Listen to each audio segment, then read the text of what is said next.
ತುಂಬಾ ಸಂತೋಷ. ಇವತ್ತು ತಮಸ್ಸಿನ ನಿಷ್ಕ್ರಿಯತೆ ಮತ್ತು ರಜಸ್ಸಿನ ಉಗ್ರತೆ ಇವೆರಡು ಕೆಡುಕೆ ಅನ್ನುವ ವಿಷಯದ ಮೇಲೆ ಮುಖ್ಯವಾಗಿ ಭಗವದ್ಗೀತೆಯ ಆಧಾರದಲ್ಲಿ ಕೆಲವು ಮಾತುಗಳನ್ನ ಹೇಳೋಣವಂತೆ. ನಮ್ಮಲ್ಲಿ ಇಡೀ ವಿಶ್ವವೇ ಮತ್ತೇನಲ್ಲ, ಒಂದು ಕಡೆ ಪ್ರಕೃತಿ, ಇನ್ನೊಂದು ಕಡೆ ಪುರುಷ ಅಂತ ಇರುವುದು ಅಂತ ಹೇಳಲಾಗಿದೆ. ಇದು ಸಾಂಖ್ಯ ಸಿದ್ಧಾಂತದಲ್ಲಿ ಪ್ರಧಾನ ಮತ್ತು ಪುರುಷ ಅನ್ನೋದಾಗಿ ಬರುತ್ತೆ. ಸಾಂಖ್ಯದ ಕಪಿಲ ಮುನಿ ಕೊಟ್ಟಂತಹ ಸಾಂಖ್ಯ ಶಾಸ್ತ್ರದ ಎಷ್ಟೋ ಅಂಶಗಳನ್ನ ವೇದಾಂತವು ಕೂಡ ಬಳಸುತ್ತೆ. ಆದರೆ ಸಾಂಖ್ಯದ ಸಿದ್ಧಾಂತ ಎಲ್ಲಿವರೆಗೆ ಹೋಗುತ್ತೋ ಅಲ್ಲಿಯೇ ನಿಲ್ಲದೆ ವೇದಾಂತ ಇನ್ನೂ ಮುಂದೆ ಹೋಗ್ಬಿಟ್ಟು ಈ ಪುರುಷ ಮತ್ತು ಪ್ರಕೃತಿ ಅನ್ನುವ ಭೇದ ಕೊನೆಯವರೆಗೂ ಇರೋದಿಲ್ಲ. ನಮ್ಮ ಅರಿವು ಹೆಚ್ಚು ಸ್ಪಷ್ಟವಾದಂತೆ ಪುರುಷ ಮಾತ್ರ ಸತ್ಯ, ಪ್ರಕೃತಿ ಅನ್ನುವಂಥದ್ದು ಬರೇ ತೋರಿಕೆ. ಇನ್ನೊಂದು ಅದ್ವೈತ ವೇದಾಂತದ ವಿಶೇಷತೆ ಏನಂತ ಹೇಳಿದ್ರೆ, ಸಾಂಖ್ಯ ಸಿದ್ಧಾಂತದಲ್ಲಿ ಪುರುಷ ಅಂದ್ರೆ ಜೀವಾತ್ಮರು ಅನೇಕ, ಲೆಕ್ಕ ಹಾಕದಷ್ಟು ಅಸಂಖ್ಯವಾಗಿ ಪುರುಷರು ಇರ್ತಾರೆ. ಒಬ್ಬೊಬ್ರು ಮುಕ್ತಿಗೊಳ್ತಾರೆ, ಇನ್ನು ಕೆಲವರು ಇನ್ನೂ ಸಂಘರ್ಷದಲ್ಲಿರ್ತಾರೆ ಅನ್ನೋದಾಗಿ. ಅಂತೂ ಎಷ್ಟು ಜೀವಾತ್ಮರಿದ್ದಾರೋ ಅಷ್ಟು ಪುರುಷರು ಇದ್ದಾರೆ. ನಿಮ್ಮ ಮುಕ್ತಿಯಿಂದ ಇನ್ನೊಬ್ಬರಿಗೆ ಏನಾಗುವುದಿಲ್ಲ, ಅವ್ರ ಮುಕ್ತಿಯಿಂದ ನಿಮ್ಗೆ ಏನಾಗುವುದಿಲ್ಲ ಅನ್ನೋದಾಗೆಲ್ಲ ಕಲ್ಪನೆಗಳಿವೆ. ಆದರೆ ಅದ್ವೈತ ವೇದಾಂತದಲ್ಲಿ ಆ ಪುರುಷ ಅನ್ನುವುದನ್ನ ಅಸಂಖ್ಯ ಅಥವಾ ಅನೇಕ ಅಂತ ಭಾವಿಸುವುದಿಲ್ಲ. ಈ ಪುರುಷ ಅನ್ನುವಂತಹ ತತ್ವ ಏಕಮಾತ್ರವಾದದ್ದು. ಹೇಗೆ ನಾವು ಕನಸಿನಿಂದ ಎದ್ದಾಗ ನಾವು ಕನಸಿನಲ್ಲಿ ಹಲವಾರು ಜನರ ಜೊತೆ ಇದ್ದೆವು ಅಂತ ಇಟ್ಕೊಳ್ಳಿ. ಕನಸಿನಲ್ಲಿ ನಾವು ಒಂದು ಫುಟ್ಬಾಲ್ ಮ್ಯಾಚ್ ನೋಡ್ಲಿಕ್ಕೆ ಹೋದಾಗ ಅಲ್ಲಿ 5,000 ಜನ ಇದ್ರು. ಬಹಳ ಚೆನ್ನಾಗಿತ್ತು, ಏನು ಉತ್ಸಾಹ, ಎಲ್ಲರಲ್ಲೂ ಏನೊಂದು ಆನಂದ ಅಂತೆಲ್ಲ ಹೇಳಿರ್ಬೋದು. ಎಚ್ಚರವಾದ ಬಳಿಕ ನಾನೇನು ಎಚ್ಚರವಾದೆ, ಆ ಮಿಕ್ಕಿದವರೆಲ್ಲರೂ ಎಚ್ಚರ ಆಗ್ತಾರ, ಅವರು ಆಗಿರ್ಬಹುದಾ, ಅಥವಾ ಅವ್ರು ಇನ್ನೂ ಕೂಡ ಫುಟ್ಬಾಲ್ ಮ್ಯಾಚ್ ನೋಡ್ತಿರ್ಬಹುದಾ ಅಂತ ಕೇಳುವುದು ನಿರರ್ಥಕ.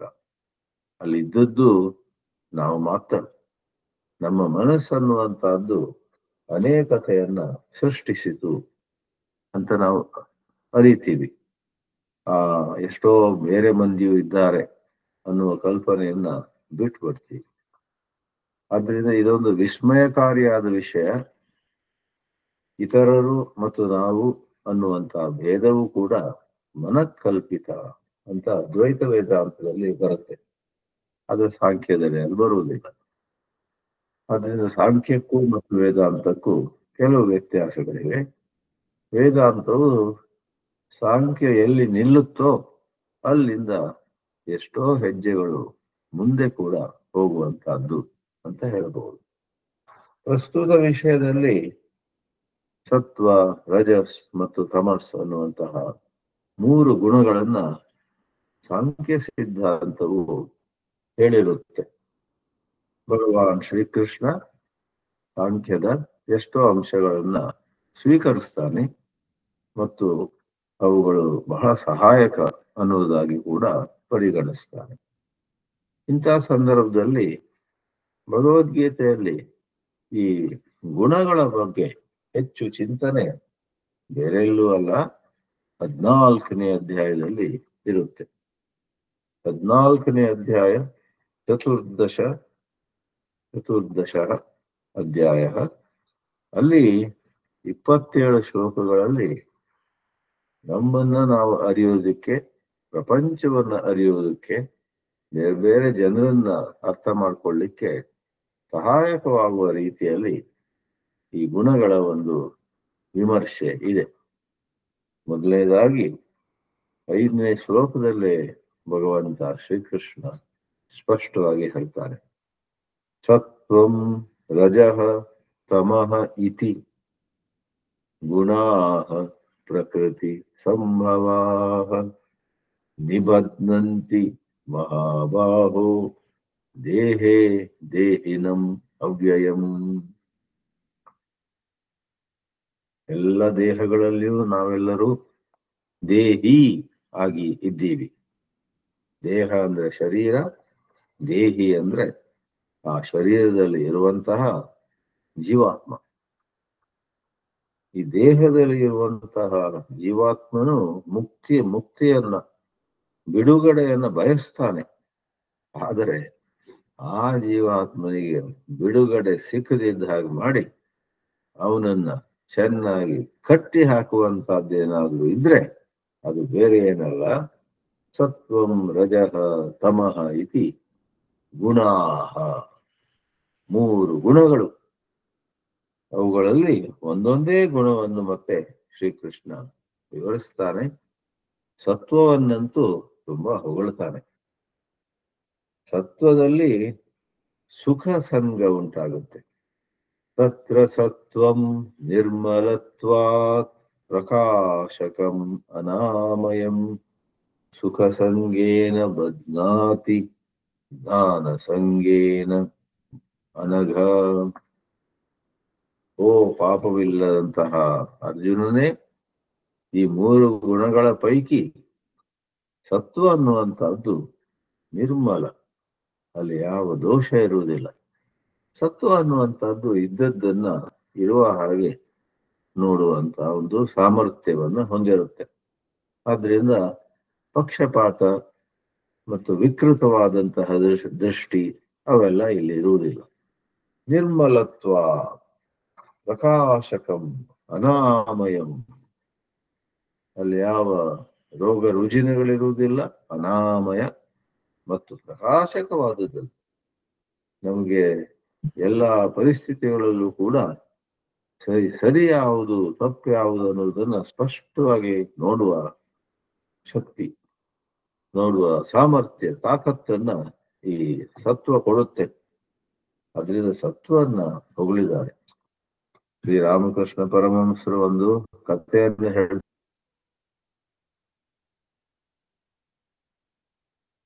ಇದ್ರು.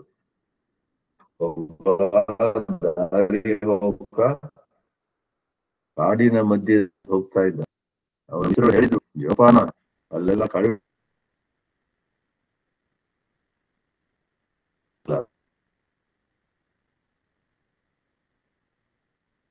ಕೋಲುಗಳನ್ನ ಹಿಡ್ಕೊಂಡು ಬರ್ತಾರೆ, ಅವನನ್ನು ಹಿಡಿದು ಬಿಡ್ತಾರೆ. ಅವನು ಅಯ್ಯೋ ನನ್ನಿಂದ ಪ್ರಮಾದವಾಯ್ತು, ಈಗ ನನ್ನ ಕತೆ ಮುಗೀತು ಅಂತ ದುಃಖ ಪಡ್ತಾನೆ, ಭಯ ಪಡ್ತಾನೆ.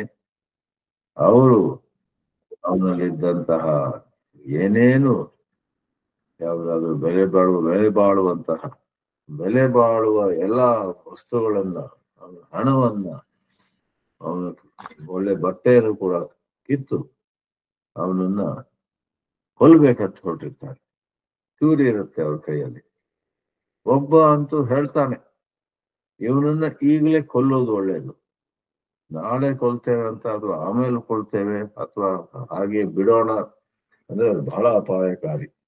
ಇವನಿಂದ ಕೊನೆಗೆ ನಮ್ಮ ಮೃತ್ಯು ಖಂಡಿತವಾಗಿ ಬರುತ್ತೆ, ಅದರಿಂದ ಕೊಂದು ಬಿಡೋಣ ಅಂತ. ಆ ಪ್ರಕಾರವಾಗಿ ಇನ್ನೊಬ್ಬರ ಬಗ್ಗೆ ಏನು ಸಂವೇದನೆ ಇಲ್ಲದೆ, ಅವ್ರಿಗೆ ನೋವಾಗ್ತದೆ, ಅವ್ರಿಗೆ ಕಷ್ಟವಾಗ್ತದೆ, ಅವರು ಚಡಪಡಿಸ್ತಾರೆ, ಎಷ್ಟೋ ಮಂದಿ ಅವರನ್ನು ಅವಲಂಬಿಸಿರ್ತಾರೆ, ಅದೆಲ್ಲ ನೋಡೋದು ಬೇಡವೇ ಅನ್ನುವಂತಹ ಏನೂ ಆಲೋಚನೆ ಇಲ್ಲದೆ ಆ ಒಳ್ಳೆಯ ದಿಕ್ಕಿನಲ್ಲಿ ಒಂದು ಹೆಜ್ಜೆಯನ್ನು ಹಾಕದೆ ನಿಷ್ಕ್ರಿಯತೆ, ಅದು ತಮಸ್ಸಿನ ಗುಣ.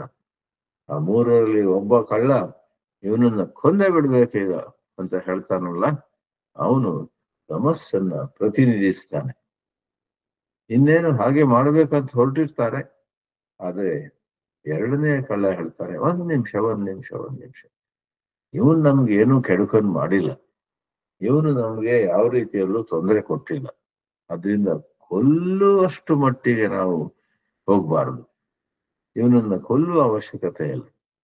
ಇವನು ಈಗಲೇ ಎಲ್ಲೋ ಹೋಗಿ ಯಾರಿಗೋ ಹೇಳಿ ಅವ್ರನ್ನೆಲ್ಲ ಕರ್ಕೊಂಡ್ಬಂದು ನಮ್ಮನ್ನ ಸೆರೆ ಹಿಡಿಯುವ ಹಾಗೆ ಆಗುತ್ತೆ ಅಂತ ಭಯಪಟ್ಟುದಾದ್ರೆ ಒಂದು ಕೆಲಸ ಮಾಡಿ, ಅವನನ್ನ ಎಲ್ಲೂ ಹೋಗದೆ ಪೊಲೀಸರಿಗೋ ಮತ್ತೆ ಯಾರಿಗೋ ಹೋಗಿ ಹೇಳದಂತೆ ಒಂದು ಮರಕ್ಕೆ ಕಟ್ಟಿ ಹಾಕಿಬಿಡೋಣ ಅಂತ ಅವನು ಬಹಳ ಚೆನ್ನಾಗಿ ಅವರೆಲ್ಲರನ್ನ ಫುಸಲಾಯಿಸಿ ಅವರೆಲ್ಲರಿಗೂ ನಂಬಿಕೆ ಬರುವಂತೆ ಮಾತಾಡಿ ಇವನನ್ನ ಕೊಲ್ಲೋದು ಬೇಡ, ಇವನನ್ನ ಕಟ್ಟಿ ಹಾಕೋಣ ಅಂತ. ಅದು ರಜೋಗುಣ. ರಜೋಗುಣವೂ ಬೇರೆಯವರಿಗೆ ನೋವನ್ನುಂಟು ಮಾಡುತ್ತೆ. ಬೇರೆಯವರಿಗೆ ನೋವು ಉಂಟು ಮಾಡಿದಾಗ ನಮಗೂ ನೋವಾಗುತ್ತೆ. ಇನ್ನೊಂದು ಕಡೆ ಶ್ರೀಕೃಷ್ಣ ಹೇಳ್ತಾನೆ, ರಜಸಸ್ತು ಫಲಂ ದುಃಖಂ. ರಜಸ್ಸಿನ ಫಲವು ದುಃಖವೇ ಹೊರತು ಬೇರೆ ಏನಲ್ಲ. ರಜಸ್ಸಿಂದ ನಾವು ವರ್ತಿಸುತ್ತಿರುವಾಗ ಬಹಳಷ್ಟು ಆನಂದ ಆಗ್ಬೋದು, ಬಹಳಷ್ಟು ನಾವು ಎತ್ತರಕ್ಕೆ ಏರ್ಬೋದು, ಬಹಳಷ್ಟು ನಮ್ಮನ್ನ ನಾವು ತೋರಿಸ್ಕೊಂಡು ನಮ್ಮ ಪ್ರತಿಭೆಯನ್ನ, ನಮ್ಮ ಬೇರೆ ಬೇರೆ ರೀತಿಯಂತಹ ಕುಶಲತೆಗಳನ್ನ, ಕೌಶಲವನ್ನ ಎಲ್ಲ ತೋರಿಸ್ಕೊಳ್ಳೋಕೆ ರಜಸ್ಸು ಬೇಕಾಗತ್ತೆ. ಆದರೆ ಸುತ್ತಿ ಬಳಸಿ ಕೊನೆಯಲ್ಲಿ ರಜೋಗುಣಗಳಿಗೆ ದುಃಖವೇ ದುಃಖ. ಯಾಕಂದ್ರೆ ರಜೋಗುಣವು ಯಾವುದನ್ನು ಇದ್ದ ಹಾಗೆ ನೋಡುವುದಿಲ್ಲ, ಅಲ್ಲಿ ಸ್ವಾರ್ಥವನ್ನು ತರುತ್ತೆ.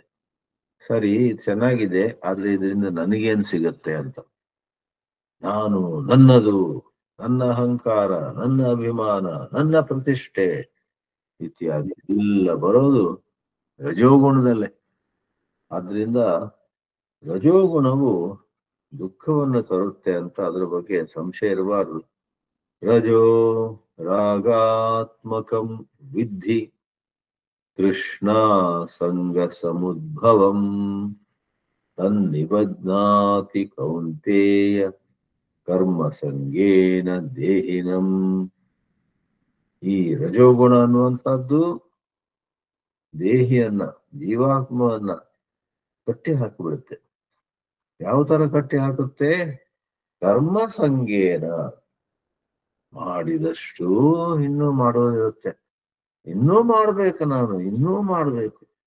ಅಯ್ಯೋ, ನಾನು ಕೆಲಸ ಮಾಡಿದಿದ್ರೆ ಈ ಪ್ರಪಂಚ ನಿಂತು ಹೋದೀತು, ಪ್ರಪಂಚ ನನ್ನ ಮೇಲೆ ಎಷ್ಟು ಅವಲಂಬಿಸುತ್ತೆ ಅಂತ ಹೇಳಿದ್ರೆ ಒಂದು ನಿಮಿಷವೂ ನಾನು ವಿಶ್ರಾಂತಿ ಮಾಡೋ ಹಾಗಿಲ್ಲ ಅಂತ ಒಂದು ಭ್ರಮೆಯಲ್ಲಿ ನೋಡಿ. ನೋಬಡಿ ಈಸ್ ಇಂಡಿಸ್ಪೆನ್ಸಿಬಲ್ ಅಂತ ಹೇಳ್ತಾರೆ. ಆದ್ರೆ ರಜೋಗುಣಿಗೆ ಐ ಆಮ್ ಇಂಡಿಸ್ಪೆನ್ಸಿಬಲ್, ನಾನು ಇಲ್ಲದಿದ್ರೆ ಪ್ರಪಂಚ ನಿಂತು ಹೋಗುತ್ತೆ ಅಂತ. ಇದಕ್ಕೆ ಹೇಳೋದು ಯಥಾವತ್ ನೋಡುವ ಶಕ್ತಿ ರಜೋಗುಣದಲ್ಲಿ ಇರುವುದಿಲ್ಲ.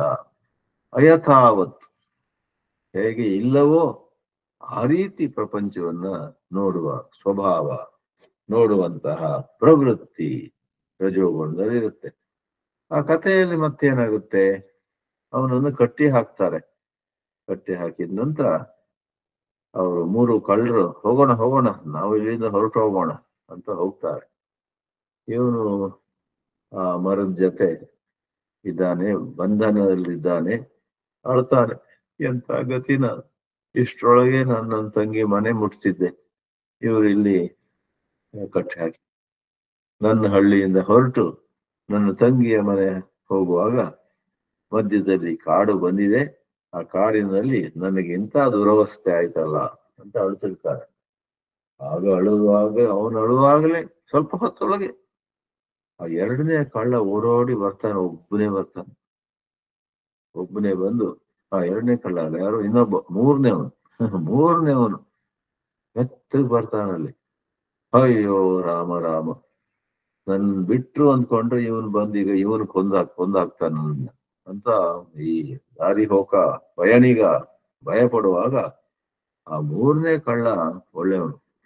ಅವನು ಬಂದು ಅನಾವಶ್ಯಕವಾಗಿ ನಿಮಗೆ ನಾವೆಲ್ಲ ತೊಂದರೆ ಕೊಟ್ಟೆವು, ನೀವು ಚಿಂತೆ ಮಾಡಬೇಡಿ ಅಂತ ಅವನು ಹಗ್ಗವನ್ನೆಲ್ಲ ಬಿಚ್ಚಿ ನೋಡು ನಿನ್ಗೆ ಎಲ್ಲಿ ಹೋಗ್ಬೇಕು? ಆಗ ಈತ ಹೇಳ್ತಾನೆ, ನನ್ನ ತಂಗಿ ಮನೆ ಇಂಥ ಹಳ್ಳಿಯಲ್ಲಿದೆ, ನನಗೆ ಅಲ್ಲಿ ಹೋಗ್ಬೇಕಾದ್ರೆ ಈಗ ದಾರಿಯೇ ಗೊತ್ತಾಗ್ತಾ ಇಲ್ಲ. ಚಿಂತೆ ಮಾಡ್ಬೇಡ, ನಾನು ನಿನ್ಗೆ ದಾರಿ ತೋರಿಸ್ತೀನಿ ಅಂತ ಮೂರನೇ ಕಳ್ಳ ಇವನನ್ನ ಮರಕ್ಕೆ ಕಟ್ಟಿ ಹಾಕಿದಂತಹ ಇವನನ್ನ ಬಿಡಿಸಿ ಕಾಡಿನಿಂದ ಹೊರಗೆ, ಕಾಡಿನ ಅಂಚಿನವರೆಗೆ ಕರ್ಕೊಂಡು ಹೋಗ್ತಾನೆ.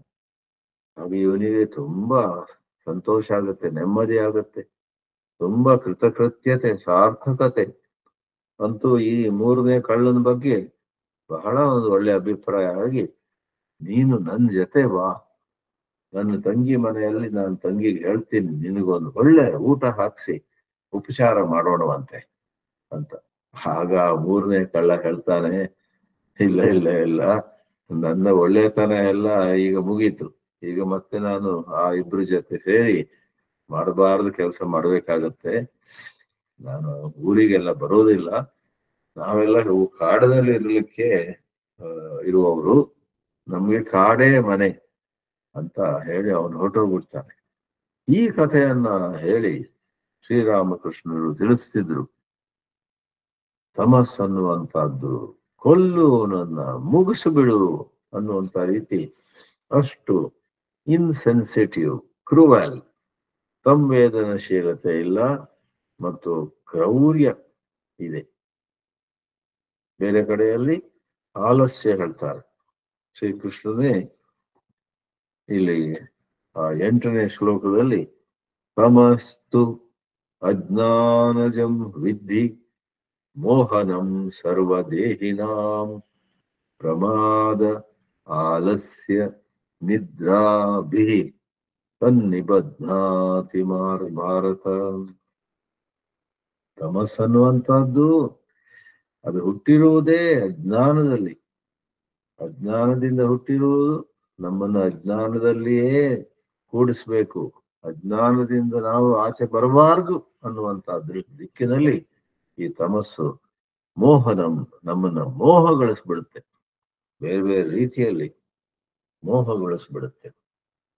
ಯಾವ ರೀತಿ ವಿಭೀಷಣ ಸತ್ವವನ್ನ ಪ್ರತಿನಿಧಿಸ್ತಾನೆ, ಕುಂಭಕರ್ಣ ತಮಸ್ಸನ್ನು ಪ್ರತಿನಿಧಿಸ್ತಾನೆ ಮತ್ತು ರಾವಣ ರಜಸ್ಸನ್ನು ಪ್ರತಿನಿಧಿಸ್ತಾನೆ.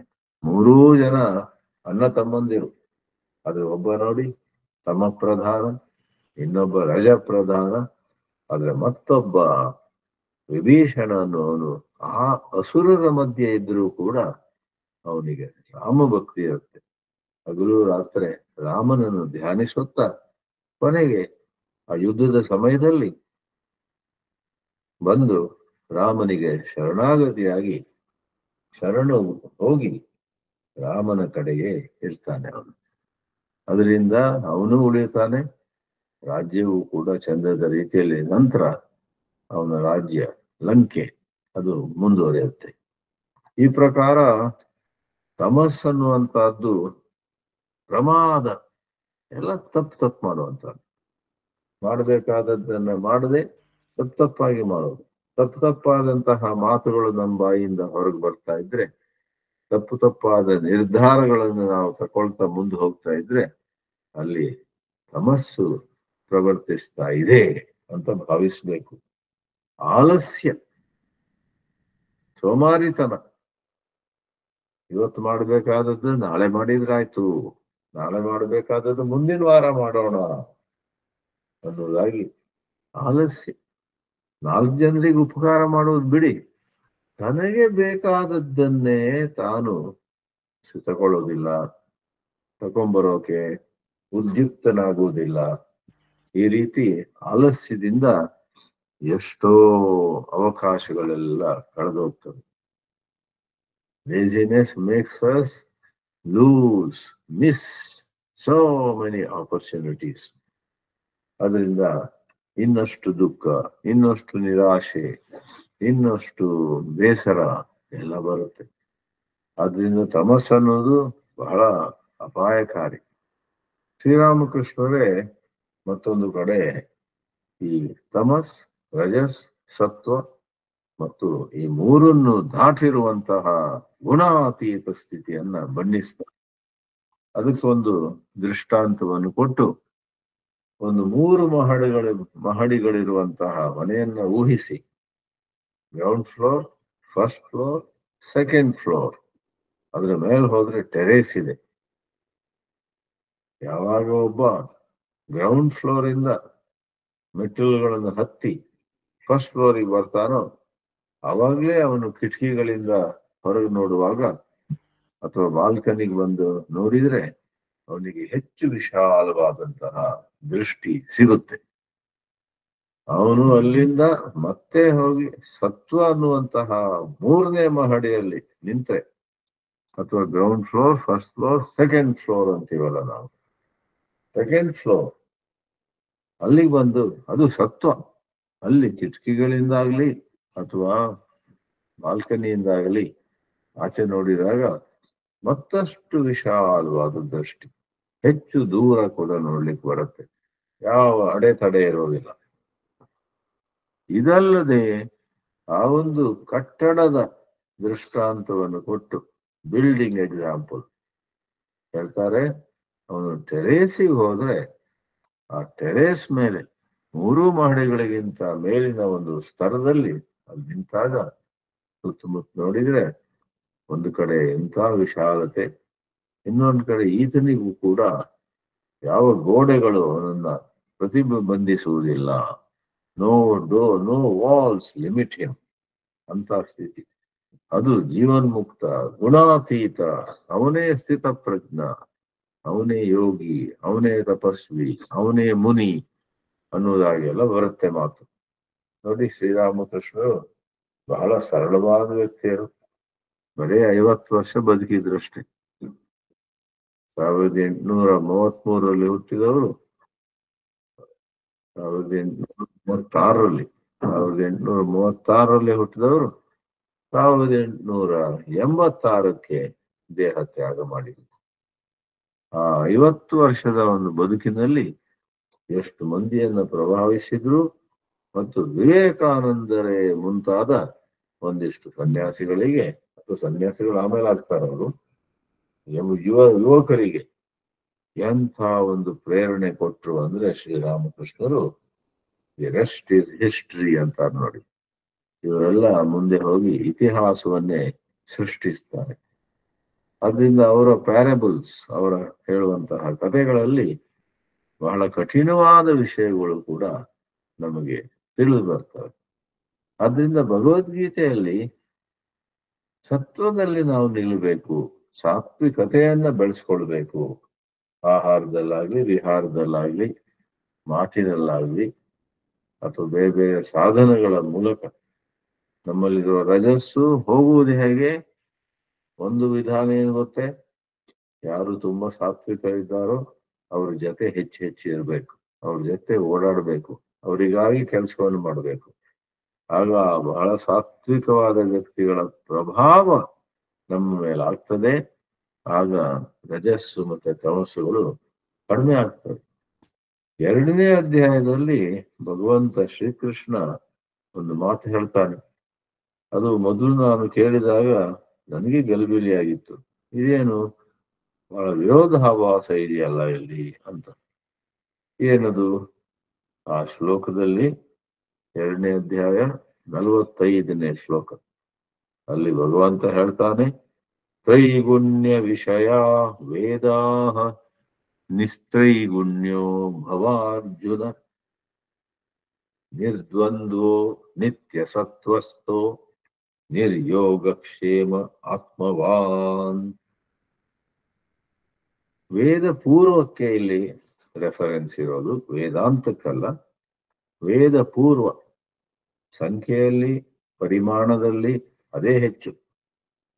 ಮತ್ತು ಉಪನಿಷತ್ತುಗಳು ಅನ್ನುವಂಥವು ಸಂಖ್ಯೆಯಲ್ಲಿ ಕಡಿಮೆ ಇದ್ರೂ ಕೂಡ ಪರಿಮಾಣದಲ್ಲಿ, ಇನ್ ಕ್ವಾಂಟಿಟಿ, ಇನ್ ಮೆಜರ್ ಕಡಿಮೆ ಇದ್ರೂ ಕೂಡ ವೇದದ ಬಹುಶಃ 5% ಒಳಗಿರಬಹುದು. ಅದು 5%, 5% ಒಳಗಿರಬಹುದು. ಆದ್ರೂ ಅದು ಉತ್ತುಂಗ ಸ್ಥಾನವನ್ನ ಹೊಂದಿರುತ್ತೆ. ವೇದ ಪೂರ್ವದಲ್ಲಿ ಎಲ್ಲ ಮಾತು ಬರುವಂತಹದ್ದು ಈ ಕರ್ಮ, ಆ ಕರ್ಮ, ಈ ಉಪಾಸನೆ, ಆ ಉಪಾಸನೆ, ಮತ್ತು ಎಷ್ಟೋ ರೀತಿಯಲ್ಲಿ ಒಬ್ಬ ಅನ್ನನ್ನ ನಾನು ಇಂಥವನು, ನಾನು ಅಂಥವನು, ಈ ವರ್ಣದವನು, ಈ ವಯಸ್ಸಿನವನು, ಇಂತಹ ಆಶ್ರಮ, ವಾನಪ್ರಸ್ಥವೋ ಗೃಹಸ್ಥವೋ ಬ್ರಹ್ಮಚರ್ಯವೋ ಸನ್ಯಾಸವೋ, ಇಂಥ ಆಶ್ರಮದಲ್ಲಿ, ಇಂಥ ವರ್ಣದಲ್ಲಿ, ಇಂತಹ ಕುಟುಂಬದಲ್ಲಿ ಇರುವವನಂತ ದೃಢವಾಗಿ ಕಲ್ಪಿಸಿಕೊಂಡು ಆತ ಮತ್ತೆ ಬೇರೆ ಬೇರೆ ಕರ್ಮಗಳನ್ನು ಮಾಡ್ತಾನೆ.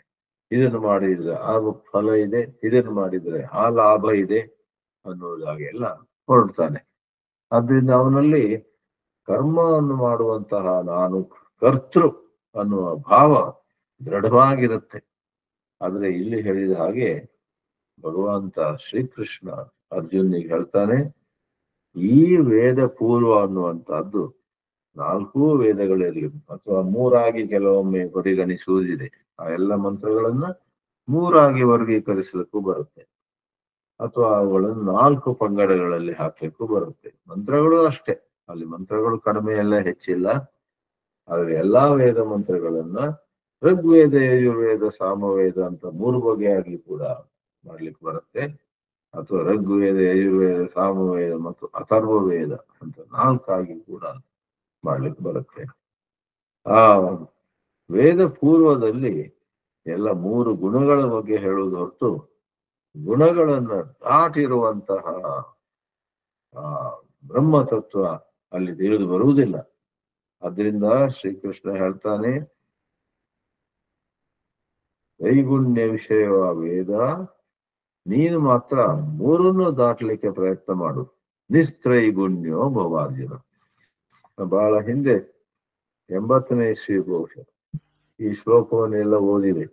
ಮದ್ರಾಸ್ನಲ್ಲಿದ್ದೆ ಆವಾಗ ನಾನು, ಚೆನ್ನೈಯಲ್ಲಿ. ಅರೆ, ಮೊದಲನೇ ಅರ್ಧದಲ್ಲಿ ನಿಸ್ತ್ರೈಗುಣ್ಯೋ ಭವ, 3 ಗುಣಗಳನ್ನು ದಾಟಿ ಹೋಗು ಅಂತ ಹೇಳ್ತಿದ್ದಾನೆ ಶ್ರೀಕೃಷ್ಣ. ಅದೇ ಶ್ಲೋಕದ 2ನೇ ಭಾಗದಲ್ಲಿ ಸತ್ವಸ್ಥಃ ನಿರ್ದ್ವಂದ್ವೋ ನಿತ್ಯ ಸತ್ವಸ್ಥಃ ಭವ, ಯಾವಾಗ್ಲೂ ಸತ್ವದಲ್ಲಿ ನಿಲ್ಲು. ಅರೆ, ಈಗಲಷ್ಟೇ ಹೇಳಿದ 3 ಗುಣಗಳನ್ನು ದಾಟಿ ಹೋಗುವಂತ, ಮತ್ತೆ ಇಲ್ಲಿ ಅದೇ ಶ್ಲೋಕದ 2ನೇ ಭಾಗದಲ್ಲಿ ನಿತ್ಯವಾಗಿ ದಿನವೂ ಸತತವಾಗಿ ಸತ್ವದಲ್ಲಿ ನಿಲ್ಲುವಂತ. ಇದೇನು ವ್ಯತ್ಯಾಸ ಆಯ್ತಲ್ಲ? ಒಂದೇ ಮಾತಿನಲ್ಲಿ ಟೆರೇಸಿಗೆ ಹೋಗು, ಇಲ್ಲ 3ನೇ ಫ್ಲೋರ್ನಲ್ಲಿ ಇರು, stay on the 2nd floor ಅಂತ ಹೇಳಿದ್ರೆ ವಿರೋಧ ಆಗುತ್ತಲ್ಲ. ಅವ್ನು ಟೆರೇಸಿಗೆ ಹೋಗ್ಬೇಕಾ ಅಥವಾ 2nd ಫ್ಲೋರ್ ಅಲ್ಲಿ ಇರ್ಬೇಕಾ? ಅದನ್ನ ನಾನು ಆ ಕಾಲದಲ್ಲಿ ಪರಮಾರ್ಥ ಚೈತನ್ಯ ಅಂತ ಇದ್ರು. ಈಗ ಅವರೇ ಬಹಳ ಪ್ರಸಿದ್ಧರಾದಂತಹ ಸ್ವಾಮಿ ಪರಮಾರ್ಥಾನಂದ, ಅವರನ್ನು ಕೇಳಿದೆ ಆಗ ಇದೇನು ಅಂತ. ಅವರು ನಗು ನಗುತ್ತಾ ಹೇಳಿದ್ರು, ಅವರು ಚೆನ್ನಾಗಿ ಹೇಳಿದ್ರಿ, ಏನ್ ಬೇರೆ ಏನಲ್ಲ, ನಾವು ತಮಸ್ಸು ಮತ್ತು ರಜಸ್ಸನ್ನ ತ್ಯಜಿಸಿ ಸ್ವಲ್ಪ ಜೋಪಾನವಾಗಿದ್ದು, ಸ್ವಲ್ಪ ಜಾಗ್ರತೆ ಆಗಿದ್ದು, ರಾಜಸಿಕ ಪ್ರವೃತ್ತಿ ಮತ್ತು ತಾಮಸಿಕ ಪ್ರವೃತ್ತಿ ಎದ್ದಾಗ ಅವುಗಳಿಗೆ ನಾವು ಬಲಿಯಾಗದೆ ಸತ್ವದಲ್ಲಿ ಇರಬೇಕು. ಮೊದಲು ಹೇಳುದು ರಜಸ್ಸು ತಮಸ್ಸನ್ನು ಬಿಟ್ಟು ಸತ್ವಕ್ಕೆ ಬನ್ನಿ. ಆದ್ರೆ ಅಲ್ಲಿ ನಿಲ್ಲಬಾರದು. ಈ ಸತ್ವದಲ್ಲಿ ನಿಲ್ಲುವಂತಹದ್ದು ಒಂದು ಉತ್ತಮವಾದ ಘಟ್ಟ. ಆದ್ರೆ ಅಲ್ಲೇ ಮುಗಿಯೋದಿಲ್ಲ ಕತೆ. ಅಲ್ಲಿಂದ ಮತ್ತೆ ಮುಂದೆ ಹೋಗಿ ತ್ರೈಗುಣ್ಯ ವಿಷಯೋ ನಿಸ್ತ್ರೈಗುಣ್ಯೋ ಭವಾರ್ಜುನ. ಆದ್ರಿಂದ ಶ್ಲೋಕದ ಪೂರ್ವಾರ್ಧದಲ್ಲಿರುವುದು ಹೆಚ್ಚು ಮುಂದುವರಿದಂತಹ ಘಟ್ಟ. ಶ್ಲೋಕದ 2ನೇ ಭಾಗದಲ್ಲಿ ನಿತ್ಯ ಸತ್ವಸ್ಥಃ ಅಂತಿರುವಂತಹದ್ದು ಇನ್ನು ಸ್ವಲ್ಪ ಕೆಳಮಟ್ಟವಾಯಿತು. So they are 2 stages. Therefore, in a single shloka, the lower stage also is mentioned and the higher stage also is mentioned. Therefore, they are to be looked at as progression in a sequence. At the same time, one cannot be nistraigunya as well as nitya sattvastha. So don't imagine them to be applicable at the same moment of time, but it is one following the other. ನಿತ್ಯ ಸತ್ವಸ್ಥ, ಸತ್ವದಲ್ಲಿ ಹೆಚ್ಚೆಚ್ಚು ನಾವು ನಮ್ಮನ್ನ ನಿಲ್ಸ್ಕೊಳ್ಬೇಕು. ಆವಾಗ ನಮಗೆ ಗುಣಗಳನ್ನ, 3 ಗುಣಗಳನ್ನು, ಸತ್ವವನ್ನು ಕೂಡ ದಾಟಿ ಆ ಶುದ್ಧ ಬ್ರಹ್ಮವನ್ನ ಅರಿಯುವಂತಹ ಸಾಮರ್ಥ್ಯ ಬರುತ್ತೆ ಅನ್ನೋದಾಗಿ ನಾವು ತಿಳ್ಕೊಳ್ಬೇಕು. ಇವಾಗ 2ನೇ ಅಧ್ಯಾಯದಿಂದ ಮತ್ತೆ ಪುನಃ 14ನೇ ಅಧ್ಯಾಯಕ್ಕೆ ಬರುತ್ತಾ, ಈ 14ನೇ ಅಧ್ಯಾಯದಲ್ಲಿ ಒಂದು ಬಹಳ ಸುಂದರವಾದ ಶ್ಲೋಕ ಇದೆ. ಅದು ಯಾವಾಗ್ಲೂ ನನಗೆ ತುಂಬಾ ಸ್ಫೂರ್ತಿಯನ್ನು, ಒಳ್ಳೆಯ ಪ್ರೇರಣೆಯನ್ನ ಕೊಟ್ಟಿದೆ. ಅಲ್ಲಿ ಒಂದು ದೃಷ್ಟಾಂತ ಇದೆ. ಏನಂತ ಹೇಳಿದ್ರೆ, ನಿಮ್ಮ ಶರೀರದಲ್ಲಿ ಎಲ್ಲೆಲ್ಲಿಯೂ ಕೂಡ ಶರೀರದ ಎಲ್ಲ ಭಾಗಗಳಿಂದ ಪ್ರಕಾಶವು ಹೊರ ಹೊಮ್ಮುತ್ತಿದ್ದರೆ ಎಷ್ಟು ಚಂದವಾಗಿರುತ್ತೆ. ಪ್ರಕಾಶ ಶರೀರದಲ್ಲಿ ನಮ್ಮ ಕಣ್ಣಿಗೆ ಕಾಣದಿದ್ರು ಕೂಡ ಇಡೀ ಶರೀರದಲ್ಲಿ ಅಪಾದ ತಲ ಮಸ್ತಕವಾಗಿ ಬೇರೆ ಬೇರೆ ದ್ವಾರಗಳು ಇರುವಂತೆ ಊಹಿಸ್ಬೇಕು. ಸರ್ವದ್ವಾರೇಶು ಹೇಳ್ತಾನೆ ಶ್ರೀಕೃಷ್ಣ, ಸರ್ವದ್ವಾರೇಶು ದೇಹೇಸ್ಮಿನ್ ಪ್ರಕಾಶ ಉಪಜಾಯತೆ, ಜ್ಞಾನಂ ಯದಾ ತದಾ ವಿದ್ಯಾತ್ ವಿವೃದ್ಧಂ ಸತ್ವಮಿತ್ಯುತ. ಒಂದು ಕಡೆ ದೇಹದ ಪ್ರತಿಯೊಂದು ರಂಧ್ರದಿಂದ, ಪ್ರತಿಯೊಂದು ಬಾಗಿಲಿನಿಂದ ಅಥವಾ ದೇಹದ ಎಲ್ಲೆಲ್ಲಿಯೂ ಕೂಡ, ದೇಹದಲ್ಲಿ ಎಲ್ಲೆಲ್ಲಿಯೂ ಕೂಡ ಪ್ರಕಾಶ ಇದೆ. ನೀವು ಸ್ಪೈಡರ್ ಮ್ಯಾನ್, ಬ್ಯಾಟ್ ಮ್ಯಾನ್ ಇತ್ಯಾದಿ ಎಲ್ಲ ಕೇಳಿರ್ತೀರ. ಸೊ ಒಬ್ಬನ ಶರೀರದಿಂದ ಎಲ್ಲಾ ಭಾಗಗಳಲ್ಲೂ ಪ್ರಕಾಶ ಹೊರಗೆ ಬರ್ತಾ ಇದೆ ಅಂತ ಹೇಳಿದ್ರೆ ಏನರ್ಥ? ಆ ಮನುಷ್ಯ ಲೈಟ್ ಮ್ಯಾನ್. ಹಾಗಾದ್ರೆ not spider man, not bat man, but light man. Light comes from his body. ಆ ಪ್ರಕಾಶ ಉಪಜಾಯತೆ ಅನ್ನೋದನ್ನ ಅಕ್ಷರಶಃ ತೆಗೆದುಕೊಳ್ಬಾರದು. ಅದರ ಅರ್ಥ ಏನಂತ ಹೇಳಿದ್ರೆ, ಅವನ ವ್ಯಕ್ತಿತ್ವ, ಒಬ್ಬನ ವ್ಯಕ್ತಿತ್ವ ಹೇಗಿರುತ್ತಂತ ಹೇಳಿದ್ರೆ, ಪ್ರಕಾಶ ಮತ್ತೇನಲ್ಲ, ಇನ್ನೊಬ್ಬರನ್ನ ಅರಿತುಕೊಳ್ಳುವಂತಹದ್ದು, ಇನ್ನೊಬ್ಬರನ್ನ ತಿಳಿದುಕೊಳ್ಳುವಂತಹದ್ದು. ಅದಕ್ಕೆ ಇಲ್ಲಿ ಪ್ರಕಾಶ ಅಂತ ಹೇಳಿದೆ. We increase our sensitivity, we increase our understanding of others, and accordingly we do right things. ಅರಿವಿಲ್ಲದಿದ್ರೆ ಸರಿಯಾದದ್ದು ಆಗೋದು ಹೇಗೆ? ನಮ್ಮ ಬದುಕಿನಲ್ಲಿ ಅಧರ್ಮ ಇದ್ದುದಾದ್ರೆ ಅದು ಮುಖ್ಯವಾಗಿ ಆಧ್ಯಾತ್ಮಿಕವಾದ ಅಜ್ಞಾನ. ಆಧ್ಯಾತ್ಮಿಕ ಅರಿವು ನಮ್ಮಲ್ಲಿದ್ರೆ ಆ ಪ್ರಕಾರವಾಗಿ ತಪ್ಪಾದ ಆಲೋಚನೆ, ತಪ್ಪಾದ ಮಾತುಗಳು ಮತ್ತು ತಪ್ಪಾದಂತಹ ಕೃತಿ ಕೂಡ ಉಂಟಾಗುವುದಿಲ್ಲ. ಶ್ರೀಕೃಷ್ಣ ಹೇಳ್ತಾನೆ, ಸರ್ವದ್ವಾರೇಶು ದೇಹೇಸ್ಮಿನ್ ಪ್ರಕಾಶ ಉಪಜಾಯತೆ, ಜ್ಞಾನಂ ಯದಾ ತದಾ ವಿದ್ಯಾತ್ ವಿವೃದ್ಧಂ ಸತ್ವಮಿತ್ಯುತ. ಸತ್ವವು ಆಗ ಒಳ್ಳೆ ದಶೆಗೆ ಬಂದಿದೆ. ಸತ್ವವು ಬಹಳ ಪ್ರಬಲವಾಗಿದೆ. ಸತ್ವದ ಪ್ರಭಾವ ನಮ್ಮ ಮೇಲೆ ಹೆಚ್ಚಿದೆ ಆವಾಗ ಅಂತ ಭಾವಿಸಬಹುದು. ಈ ರೀತಿಯಲ್ಲಿ ಸತ್ವವನ್ನು ಹೊಗಳಿ ರಜಸ್ಸು ಮತ್ತು ತಮಸ್ಸುಗಳನ್ನ ತೆಗಳ್ತಾನೆ ಭಗವಂತ ಶ್ರೀಕೃಷ್ಣ. ಈ ಮೂರೂ ಇರುತ್ತೆ, ಆದ್ರೆ ನಾವುಗಳು ನಮ್ಮ ಸತ್ವವನ್ನ ಬೆಳೆಸ್ಕೊಳ್ಬೇಕು ಅನ್ನುವಂತ ಮಾತು ಬರುತ್ತೆ. 14ನೇ ಅಧ್ಯಾಯದಿಂದ ಹೆಚ್ಚು ಶ್ಲೋಕಗಳನ್ನ ಉದಾಹರಿಸಿದ ಮಾತ್ರಕ್ಕೆ ಈ ಸತ್ವರಜಸ್ ತಮಸ್ಸುಗಳ ಬಗ್ಗೆ 14ನೇ ಅಧ್ಯಾಯದಲ್ಲಿ ಮಾತ್ರ ಇರೋದು ಅಂತ ಯಾರೂ ಭಾವಿಸಬಾರದು. 2ನೇ ಅಧ್ಯಾಯದಿಂದ ಪ್ರಾರಂಭಿಸಿ 18ನೇ ಅಧ್ಯಾಯದವರೆಗೂ ಕೂಡ, ಅಂದ್ರೆ ಗೀತೆಯಲ್ಲಿ ಎಲ್ಲೆಲ್ಲಿಯೂ ಕೂಡ ಸತ್ವ ಮತ್ತು ರಜಸ್ ಮತ್ತು ತಮಸ್ಸುಗಳ ವರ್ಣನೆ, ಅವುಗಳು ಎಂತ ಪ್ರಭಾವ ಮಾಡ್ತವೆ ಅನ್ನುವಂಥದ್ದೆಲ್ಲ ಬರುತ್ತೆ. ಉದಾಹರಣೆಗೆ ನೀವು 18ನೇ ಅಧ್ಯಾಯಕ್ಕೆ ಹೋದ್ರೆ 18 ಅಧ್ಯಾಯಗಳಲ್ಲಿ ಬಹಳ ದೀರ್ಘವಾಗಿರುವಂತಹದ್ದು ಯಾವುದು? 18ನೇ ಅಧ್ಯಾಯವೇ. ಕೊನೆಯ ಅಧ್ಯಾಯವೇ ಎಲ್ಲಕ್ಕಿಂತ ಹೆಚ್ಚು ಶ್ಲೋಕಗಳನ್ನ ಉಳ್ಳದ್ದು. 2ನೇ ಅಧ್ಯಾಯದಲ್ಲಿ 72 ಶ್ಲೋಕ ಇದ್ರೆ 18ನೇ ಅಧ್ಯಾಯದಲ್ಲಿ 78 ಶ್ಲೋಕಗಳಿವೆ. ಕೊನೆಯಲ್ಲಿ ಸಂಜಯ ಧೃತರಾಷ್ಟ್ರನಿಗೆ ಹೇಳ್ತಾನೆ, ಯತ್ರ ಯೋಗೇಶ್ವರ ಕೃಷ್ಣೋ ಯತ್ರ ಪಾರ್ಥೋ ಧನುರ್ಧರಃ ತತ್ರ ಶ್ರೀರ್ ವಿಜಯೋ ಭೂತಿರ್ ಧ್ರುವ ನೀತಿರ್ ಮತಿರ್ಮಮ ಅಂತ ಸುಂದರವಾದ ಶ್ಲೋಕ. ಕೃಷ್ಣ ಮತ್ತು ಅರ್ಜುನರು ಒಟ್ಟಾದ್ರೆ ಆವಾಗ ಎಲ್ಲಾ ರೀತಿಯ ಕಲ್ಯಾಣ, ಎಲ್ಲಾ ರೀತಿಯ ಒಳ್ಳೆಯದು ನಮಗೆ, ಜಗತ್ತಿಗೆ, ಸಮಾಜಕ್ಕೆ ಆಗುತ್ತೆ ಅಂತ.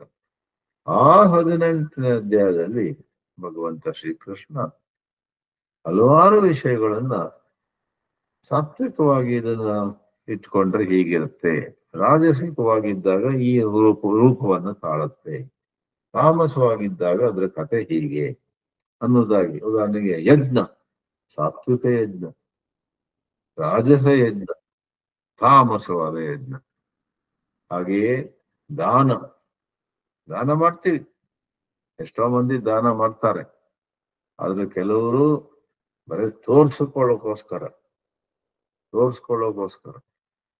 ಯಾರೋ ಒಬ್ರು ಮೊನ್ನೆ ಒಂದು ಆಶ್ರಮಕ್ಕೆ ಡೊನೇಷನ್ ಕೊಟ್ರು, ಅದನ್ನ ಚೆಕ್ ರೂಪದಲ್ಲಿ. ಆ ಆಶ್ರಮದ ಅದು ಒಂದು ಕಡೆ ಒರಿಸ್ಸಾದಲ್ಲಿ, ಭುವನೇಶ್ವರದಲ್ಲಿ ಒಂದು ಗ್ಲಿಟರಿಂಗ್ ಫಂಕ್ಷನ್ ಆಯ್ತು. ಗ್ಲಿಟರಿಂಗ್ ಅಂದ್ರೆ ಮನಮೋಹಕವಾದದ್ದು. ಅದರಲ್ಲಿ ಸ್ಟೇಜ್ ಮೇಲೆ ಆ ಆಶ್ರಮದ ಸ್ವಾಮಿಗಳಿಗೆ ಒಂದು ಚೆಕ್ ಕೊಟ್ರು ಅವ್ರು, ಎಷ್ಟೋ 10 ಲಕ್ಷ ಏನು. ಆಮೇಲೆ ಅವರು ನಾನು ಈ ದಿನ ನನ್ನ ದಿವಂಗತರಾದಂತಹ ತಂದೆ ತಾಯಿಗಳ ಸ್ಮರಣೆಯಲ್ಲಿ ಈ ಒಂದು ದೇಣಿಗೆಯನ್ನ ಕೊಡ್ತಾ ಇದ್ದೇನೆ ಇತ್ಯಾದಿ ಅವೆಲ್ಲ ಹೇಳಿದ್ರು. ಎಲ್ಲರೂ ಆಶ್ಚರ್ಯಪಟ್ರು, ಹೌದಾ, ಒಳ್ಳೆ ಉದಾರಿಯಪ್ಪ ಇವನು ಅಂತ. ಆ ಸ್ವಾಮಿಗಳು ಸಂತೋಷ ಪಟ್ರು, ತಗೊಂಡು ಹೋದ್ರು, ಅವ್ರದ್ದು ಆಶ್ರಮಕ್ಕೆ ಏನೋ ಸಹಾಯವಾಗ್ತದೆ ಅಂತ. ಆಮೇಲೆ ಒಂದು ಫೋನ್ ಬಂತು ಮರುದಿನ, ಅದು ಈಗಲೇ ಹಾಕ್ಬೇಡಿ, ಯಾಕಂದ್ರೆ ಅಲ್ಲಿನ ಬ್ಯಾಲೆನ್ಸ್ ಇಲ್ಲ, ಸ್ವಲ್ಪ ತಾಳಿ. 1 ತಿಂಗಳ ನಂತರ ಮತ್ತೆ ಕೂಡ 2 ತಿಂಗಳಾದ ನಂತರ ನಾವೀಗ ಚೆಕ್ ಹಾಕಿ ಅದನ್ನ ವಿಡ್ರಾ ಮಾಡಬಹುದಾ ಅಂತ ಕೇಳಿದ್ರೆ, ಸುಮ್ನೆ ಫೋನ್ ಮಾಡ್ತಾ ಇರಬೇಡಿ, ಅದರಲ್ಲಿ ಬ್ಯಾಲೆನ್ಸ್ ಬಂದಾಗ ನಾವೇ ನಿಮಗೆ ತಿಳಿಸ್ತೀವಿ, ನೀವು ಅದನ್ನು ಬ್ಯಾಂಕಿಗೆ ಹಾಕ್ಬೇಡಿ ಈಗ. ಮತ್ತೆ 3 ತಿಂಗಳು ಆಗಿ ಮುಗಿಯುವಾಗ ಅದರದ್ದು ವ್ಯಾಲಿಡಿಟಿ ಹೊರಟೋಗುತ್ತೆ. ಇನ್ನು ಈ ಚೆಕ್ಕಿಗೆ ಯಾವ ಬೆಲೆ ಇರೋದಿಲ್ಲ, ನೀವು ಬ್ಯಾಲೆನ್ಸ್ ಇಟ್ಟಿದ್ದೀರಾ ಅಂತ. ಯಾಕ್ರಿ ಸುಮ್ಮನೆ ತಲೆ ಹಾಳು ಮಾಡ್ತೀರಾ? ನಾನು ಹೇಳಿಲ್ವ ನಿಮ್ಗೆ, ನಾವೇ ನಿಮಗೆ ತಿಳಿಸ್ತೀವಿ ಅಂತ ಹೇಳಿ. ಅದರಲ್ಲಿ ಇಟ್ಕೊಂಡಿರಿ ನೀವು. ಅಥವಾ ಒಂದು ಕೆಲಸ ಮಾಡಿ, ನೀವು ನನ್ನ ಅಕೌಂಟೆಂಟಿಗೆ ಫೋನ್ ಮಾಡಿ, ನನಗೆ ಡಿಸ್ಟರ್ಬ್ ಮಾಡಬೇಡಿ ಅಂತೆಲ್ಲ ಹೇಳಿದ್ರು. ಕೊನೆಗೆ 3 ತಿಂಗಳಾಯ್ತು, 4 ತಿಂಗಳಾಯ್ತು, 6 ತಿಂಗಳು ಆಗಿ ಹೋಯ್ತು. ಕೊನೆಗೆ ಇವರು ಅದನ್ನ ಹಾಗೆ ಬಿಟ್ಬಿಟ್ರು. ಆ ಡೊನೇಷನ್ ವಾಸ್ತವವಾಗಿ ಬಂದೇ ಇಲ್ಲ. ನೋಡಿ, ಆ ಶ್ರೀಮಂತ ತೋರಿಸ್ಲಿಕ್ಕೆ ಅದು ರಾಜಸವಾದ ದಾನ, ತನ್ನನ್ನು ತಾನು ಶ್ರೇಷ್ಠ, ನಾನು ತುಂಬಾ ದಾನ ಮಾಡ್ತಾನೆ ಅಂತ ತೋರಿಸ್ಕೊಳ್ಳೋಕೆ ಮಾಡಿದ ಹಾಗಾಯ್ತು. ವಾಸ್ತವವಾಗಿ ಅವನಿಗೆ ಕೊಡ್ಲಿಕ್ಕೆ ಮನಸ್ಸು ಇರಲಿಲ್ಲ ಅಂತ ಅನ್ಸುತ್ತೆ. ತಾಮಸವಾದ ದಾನ, ರಾಜಸವಾದ ದಾನ, ಸಾತ್ವಿಕವಾದ ದಾನ. ಸಾತ್ವಿಕ ದಾನದಲ್ಲಿ ನಾವು ಏನಾದ್ರು ಕೊಟ್ರೆ ನಾವು ಬೇರೆಯವರ ಹಿತವನ್ನ ಬಯಸ್ತೀವಿ ಹೊರತು ಅವರಿಂದ ನಮಗೇನಾದ್ರು ಸಿಗಬೇಕು ಅಂತ ಆಶಿಸುವುದಿಲ್ಲ. ಈ ಪ್ರಕಾರ ಯಾಕೆ ಬಂತು ಅಂತ ಹೇಳಿದ್ರೆ, ರಜಸ್ಸು ಮತ್ತು ತಮಸ್ಸುಗಳ ವಿಕೃತವಾದ ರೂಪ. ರಜಸ್ಸು ತಮಸ್ಸುಗಳಲ್ಲಿ ತಮಗೂ ಮತ್ತು ಇತರರಿಗೂ ಯಾವ ರೀತಿ ಕೆಡುಕೆಲ್ಲ ಆಗುತ್ತೆ, ಅನ್ಯಾಯ ಆಗುತ್ತೆ, ಅಪಚಾರ ಆಗುತ್ತೆ ಅನ್ನೋದನ್ನ ವರ್ಣಿಸುವುದು ಬರೇ 14ನೇ ಅಧ್ಯಾಯದಲ್ಲಿ ಮಾತ್ರ ಅಲ್ಲ, 18ರಲ್ಲಿ, 17ರಲ್ಲಿ, 13ರಲ್ಲಿ ಎಲ್ಲ ಕಡೆಯಲ್ಲೂ ಕೂಡ ಇದು ಬರುತ್ತೆ. ಆದ್ರಿಂದ the discussion on sattva, rajas and tamas, we must note, is a very versatile discussion. It has applications in all directions. It is a wonderful tool. Tool ಅಂದ್ರೆ ನಮ್ಮಲ್ಲಿರುವಂತಹ ಒಂದು ಉಪಕರಣ. ಹೇಗೆ ನಮ್ಮಲ್ಲಿ ಒಳ್ಳೆ ಸ್ಕ್ರೂ ಡ್ರೈವರು, ಒಳ್ಳೆ ಸ್ಪ್ಯಾನರ್ ಇತ್ಯಾದಿ ಇದ್ರೆ ಹಲವಾರು ಕೆಲಸಗಳಲ್ಲಿ ಅದು ಸಹಾಯಕವಾಗುತ್ತೆ. ಆ ರೀತಿ ಸತ್ವ, ರಜಸ್ ಮತ್ತು ತಮಸ್ಸನ್ನ ಅರಿಯುವುದು ಬಹಳ ಸಹಾಯಕವಾಗುತ್ತೆ ಅಂತ ಹೇಳ್ಬೋದು. ಕೊನೆಯದಾಗಿ ಈ 14ನೇ ಅಧ್ಯಾಯದಲ್ಲಿ ಈ ತಮಸ್ಸು ಮತ್ತು ರಜಸ್ಸು ಬಹಳ ಪ್ರಬಲವಾಗಿದ್ದಾಗ ಏನೆಲ್ಲ ಆಗುತ್ತೆ ಅಂತ ಹೇಳ್ತಾರೆ. ಸಾಯುವ ಸಮಯದಲ್ಲೂ ಕೂಡ ಒಬ್ಬ ತಮೋ ಗುಣದಲ್ಲೇ ಹೆಚ್ಚಾಗಿ ಇದ್ದು ಸತ್ತರೆ ಅವನ ಮುಂದಿನ ಜನ್ಮ ಕೂಡ ಕಳಪೆಯಾಗಿರುತ್ತೆ, ಚೆನ್ನಾಗಿರೋದಿಲ್ಲ. ಏನೇನೋ ರೀತಿ ಪರಿಸರ, ಏನೇನೋ ವಾತಾವರಣ, ಅದರಿಂದ ಅವನು ಮತ್ತಷ್ಟು ಬಹಿರ್ಮುಖನಾಗ್ತಾನೆ. ಆದ್ರೆ ರಜಸ್ಸಿನಲ್ಲಿ ಸತ್ತಾಗ ಎಷ್ಟೋ ವಾಸಿ, ಆದ್ರೂ ಅಲ್ಲಿ ನೋವಿದೆ. ತಮಸ್ಸಿನಲ್ಲಿ ರಜಸ್ಸಿನಲ್ಲಿ ಆಯ್ತಲ್ಲ, ಸತ್ವದಲ್ಲಿ ತೀರಿ ಹೋದ್ರೆ ಆಗ ಅವನು ಮುಂದಿನ ಜನ್ಮದಲ್ಲಿ ತುಂಬಾ ಒಳ್ಳೆ ಸಾಧಕರ ಒಳ್ಳೆ ಜಿಜ್ಞಾಸೆ ಉಳ್ಳಂತಹ ಮಂದಿಯ ಮಧ್ಯ ಎಲ್ಲೋ ತುಂಬಾ ಸತ್ಸಂಗಗಳೆಲ್ಲ, ಒಳ್ಳೆಯ ವೇದಾಂತ ಆಗಲಿ ಭಕ್ತಿ ಆಗಲಿ ಅವುಗಳ ತರಗತಿಗಳು ನಡೆಯುವಲ್ಲಿ ಅಲ್ಲಿ ಆತ ಹುಟ್ಟುತ್ತಾನೆ. ಅವನಿಗೆ ಆಗ ಆ ಒಳ್ಳೆಯ ಜನ್ಮದಲ್ಲಿ ಹೆಚ್ಚೆಚ್ಚು ಶ್ರೇಯಸ್ಸು ಲಭಿಸುತ್ತೆ ಅನ್ನೋದಾಗಿ ಶ್ರೀಕೃಷ್ಣ ತಿಳಿಸ್ತಾನೆ. ಮುಖ್ಯವಾಗಿ ಈ ರಜಸ್ಸು ಮತ್ತು ತಮಸ್ಸಿನಲ್ಲಿ, ರಜಸ್ಸಲ್ಲಿ ಉಗ್ರತೆ ಇದೆ, ತಮಸ್ಸಿನಲ್ಲಿ ನಿಷ್ಕ್ರಿಯತೆ ಇದೆ. ತಮಸ್ಸಿನಲ್ಲಿ ಯಾವುದೋ ಕೆಟ್ಟ ಕೆಲಸ ನಾವು ಮಾಡ್ತಾ ಇದ್ದಾಗ ಅದರಿಂದ ಹೊರಗೆ ಬರ್ಲಿಕ್ಕೆ ಆಗೋದಿಲ್ಲ. ಪರವಾಗಿಲ್ಲ ಬಿಡಿ, ಇಷ್ಟು ದಿವಸ ಮಾಡಿದ್ದೀನಿ, ಅವರಿಗೆಲ್ಲ ನೋವಾಗತ್ತೆ, ಆದ್ರೆ ಅವರಿಗೂ ಎಲ್ಲ ಒಂಥರ ಒಗ್ಗಿ ಹೋಗಿದೆ. ಅದು ನಾನು ಅವ್ರಿಗೆ ಕೊಡುವಂತ ನೋವಿನಲ್ಲಿ ಅವರಿಗೇನು ವಿಶೇಷ ಇಲ್ಲ, ಹೊಸದೇನಿಲ್ಲ, ಸಹಿಸ್ಕೊಂಡು ಬಂದಿದ್ದಾರೆ. ಇನ್ನೊಂದಷ್ಟು ವರ್ಷ ಸಹಿಸ್ಲಿ ಅಂತ. ರಾಮ ಇನ್ನೊಬ್ಬರಿಗೆ ನೋವು ಕೊಡುವುದ್ರ ಬಗ್ಗೆ ಎಂತ ಒಂದು ಮನೋಭಾವ ನೋಡಿ. ಅವರ ಪೀಡೆಗಳನ್ನ ಹಾಗೇನೆ ಉಪೇಕ್ಷಿಸುವಂತ ಒಂದು ಸಂದರ್ಭ ಬರುತ್ತೆ. ತಮಸ್ಸಿನಲ್ಲಿ ಕೂಡಲೇ ಅಥವಾ ಕಾಲಕ್ರಮೇಣ ತುಂಬಾ ದುಃಖ ಆಗುವುದಿದೆ. ತಮಸ್ಸಿನಲ್ಲಿ ಒಳ್ಳೆ ನಿದ್ದೆ ಬಂತು ಅಂತ ಇಟ್ಕೊಳ್ಳಿ, ಆಗ ಕೂಡಲೇ ಏನ್ ಚಿಂತೆ ಇಲ್ಲ.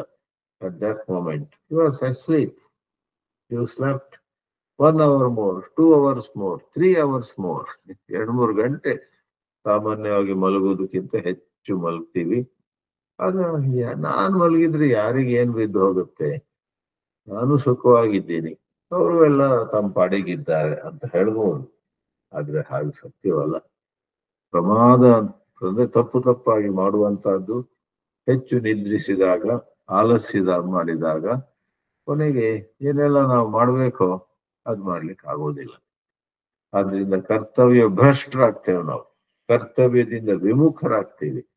ನಮ್ಮ ಕರ್ತವ್ಯಗಳನ್ನ ಪಾಲಿಸುವಂತಹ ಶಕ್ತಿ ಒಬ್ಬ ತಮೋಗುಣಿಗೆ ಇರೋದಿಲ್ಲ. ಆದ್ರೆ ರಜೋಗುಣದಲ್ಲಿ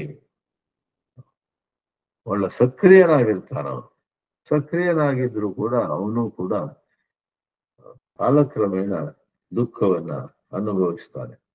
ಯಾಕಂದ್ರೆ ಅವನು ಮಾಡುವುದ್ರಲ್ಲೆಲ್ಲ ತನ್ನ ಸ್ವಾರ್ಥ ಇರುತ್ತೆ, ತನ್ನ ಇಚ್ಛೆ ಇರುತ್ತೆ, ತನಗೇನೋ ಬೇಕು ಅನ್ನೋದಾಗಿ. ಯಾರಿಗೋ ಸಹಾಯ ಮಾಡಿದ್ರೆ ಇವ್ರಿಗೆ ನಾನು ಸಹಾಯ ಮಾಡಿದ್ದೀನಿ, ಇವ್ರು ನಾಳೆ ನನಗೆ ಕೃತಜ್ಞತೆ ಹೇಳ್ತಾರೆ, ಊರಲ್ಲಿ ಅಲ್ಲಿ ಇಲ್ಲಿ ಹೋಗಿ ನನ್ನ ಬಗ್ಗೆ ಹೊಗಳ್ತಾರೆ, ಯಾಕಂದ್ರೆ ಇಷ್ಟು ಸಹಾಯ ನನ್ನಿಂದ ತಗೊಂಡಿದ್ದಾರೆ ಇತ್ಯಾದಿ ಎಲ್ಲ ಆಲೋಚನೆಗಳು ಬರುತ್ತೆ. ಒಂದ್ ವೇಳೆ ಆ ಸಹಾಯ ತಗೊಂಡವನು ಯಾವುದೋ ಕಾರಣದಿಂದ ಇವರನ್ನು ಮರ್ತು ಬಿಡ್ತಾನೆ, ಆಗ ದುಃಖ. ರಜಸಸ್ತು ಫಲಂ ದುಃಖಂ. ಆತನಿಗೋಸ್ಕರ ಅಥವಾ ಆಕೆಗೋಸ್ಕರ ನಾನು ಎಷ್ಟು ಕೆಲಸ ಮಾಡಿದ್ದೆ, ನಾನು ಏನು ಮಾಡಿಲ್ಲ ಅವರಿಗೆ, ಆದ್ರೆ ಈಗ ಶ್ರೀಮಂತರಾಗಿದ್ದಾರೆ, ಒಳ್ಳೆ ಸ್ಥಿತಿಯಲ್ಲಿ ಇದ್ದಾರೆ, ನಮ್ಮ ಜ್ಞಾಪಕವೇ ಇಲ್ಲ, ಎಲ್ಲಿಯೂ ಕೂಡ ನಮ್ಮ ಬಗ್ಗೆ ಮಾತಾಡೋದಿಲ್ಲ ಅಂತ ನಾವು ಸಿಟ್ಕೊಳ್ತೀವಿ ರಜೋಗುಣದಲ್ಲಿ. ಆದ್ರೆ ಯಾಕಪ್ಪ ನಿಮ್ಮ ಆನಂದವನ್ನ, ನಿಮ್ಮ ಸುಖವನ್ನ ಯಾರೋ ಒಬ್ಬರ ಮೇಲೆ ಅವಲಂಬಿಸುವ ಹಾಗೆ ಯಾಕೆ ಮಾಡ್ಕೊಂಡಿದ್ದೀರ? Be unconditionally happy. ಕರ್ಮಣ್ಯವಾದ ಅಧಿಕಾರಸ್ಥೆ ಮಾ ಫಲೇಶು ಕದಾಚನ. ಕರ್ಮದಲ್ಲಿ ಇನ್ನಷ್ಟು ಚಂದವಾಗಿ ಕರ್ಮ ಮಾಡ್ತಾ ಹೋಗಿ ಫಲಾಸಕ್ತಿಯನ್ನ ಬಿಟ್ಬಿಡಿ ಅನ್ನೋದಾಗಿ ಒಂದು ಬೋಧನೆ ಇಲ್ಲಿ ಬರುತ್ತೆ. 14ನೇ ಅಧ್ಯಾಯದಲ್ಲಿ ಗುಣಗಳನ್ನ ದಾಟಿರುವಂತಹ ಗುಣಾತೀತನ ವರ್ಣೆಯೂ ಬರುತ್ತೆ. ಆದ್ರೆ ಇವತ್ತಿನ ವಿಷಯಕ್ಕೆ ಅದು ಅಷ್ಟೊಂದು ಹೊಂದಿ ಬರುವುದಿಲ್ಲ. ಆದ್ರಿಂದ ತಮಸ್ಸಿನಲ್ಲಿ ಮತ್ತೆ ರಜಸ್ಸಿನಲ್ಲಿ ನಮ್ಗೆ ಗೊತ್ತಿದ್ದು ಅಥವಾ ಗೊತ್ತಿಲ್ಲದೆ ತುಂಬಾ ತಪ್ಪಾಗುತ್ತೆ, ಕೊನೆಗೆ ನೋವು ಉಂಟಾಗತ್ತೆ. ಆದ್ರಿಂದ ಸತ್ವವನ್ನು ನಾವು ಬೆಳೆಸ್ಕೊಳ್ಳಿಕ್ಕೆ ಪ್ರಯತ್ನ ಮಾಡೋಣ. ಆಹಾರ ಶುದ್ಧವು ಸತ್ವ ಶುದ್ಧಿ ಅಂತ ಚಾಂದೋಗ್ಯ ಉಪನಿಷತ್ ಹೇಳುತ್ತೆ.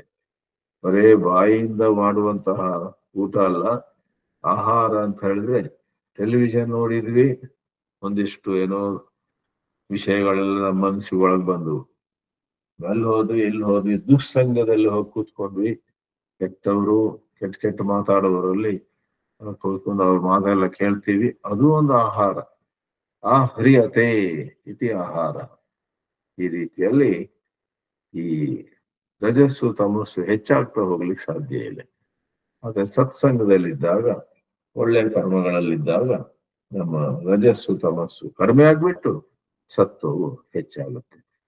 ಈ ರೀತಿ ಭಗವದ್ಗೀತೆಯು ದೈನಿಕ ಜೀವನದ ಒಂದು ವಿಜ್ಞಾನವನ್ನ, ದಿ ಸೈನ್ಸ್ ಆಫ್ ಲಿವಿಂಗ್, ನಮ್ಮ ಮುಂದೆ ಇಡುತ್ತೆ ಅಂತ ನಾವು ನಿಸ್ಸಂಶಯವಾಗಿ ಹೇಳಬಹುದು. ಇಲ್ಲಿಯೇ ನಿಲ್ಸೋಣ ಅಂತ ಈ ಪ್ರವಚನವನ್ನ. ಪ್ರಶ್ನೆಗಳಿದ್ರೆ ಅಥವಾ ಯಾರಾದ್ರೂ ಕಾಮೆಂಟ್ ಮಾಡುವುದಿದ್ರೆ ಮಾಡಬಹುದು. ಹರಿ ಓಂ. ಓಂ ನಮೋ ನಾರಾಯಣಾಯ.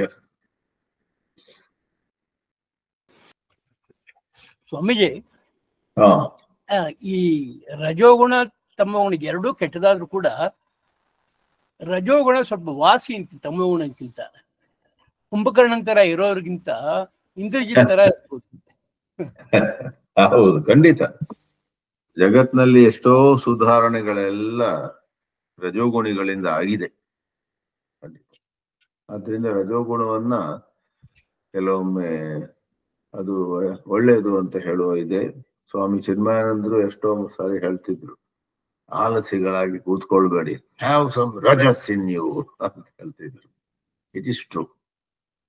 But relative to moksha, relative to lasting happiness, rajas is a source of sorrow. ಎಷ್ಟೋ ಮಂದಿ ಏನೋ ಹಿಂದೆ ಆಗಿದ್ದನ್ನು ಜ್ಞಾಪಿಸ್ಕೊಂಡು ದುಃಖದಲ್ಲಿರ್ತಾರೆ. ಅಷ್ಟೆಲ್ಲ ಮಾಡದೆ ಅವಳು ಕೊನೆಗೆ ಒಂದು ಥ್ಯಾಂಕ್ಸ್ ಹೇಳಲಿಲ್ಲ, ಅಯ್ಯೋ ಅಂತ. ಅದು ರಜೋಗುಣದಿಂದ ಆಗತ್ತೆ. ಅದರಿಂದ ಆ ಪ್ರಕಾರ ದುಃಖ ಪಡಬಾರದು ಅಂತಿದ್ರೆ ಆ ರಜಸ್ಸನ್ನ ಬಿಡ್ಬೇಕು. ಸತ್ವದಲ್ಲಿ ನಿಷ್ಕ್ರಿಯತೆ ಬರೋದಿಲ್ಲ. ಸತ್ವದಲ್ಲಿ ನೀವು ರಜಸ್ಸಿಂದ ಎಂತಹ ಕೆಲಸ ಆಗ್ಬಹುದು ಅದೆಲ್ಲ ಮಾಡ್ತೀರಾ. ಅದ್ರ ಒಳಗೊಳಗಿಂದ ಯಾವ ಒಂದು ಹೊಗಳಿಕೆಗೆ ನೀವು ಅವಲಂಬಿಸಿರುವುದಿಲ್ಲ. You are right, rajas is so ವಾಸಿ, ಖಂಡಿತ. And we all need rajas. Otherwise, things stay in planning stage. They don't get implemented. Loka samasta sukhino bhavantu. Loka samasta sukhino bhavantu. Loka samasta sukhino bhavantu. Om Shanti Shanti Shanti. Om Tat Sat. Brahmarpanamastu.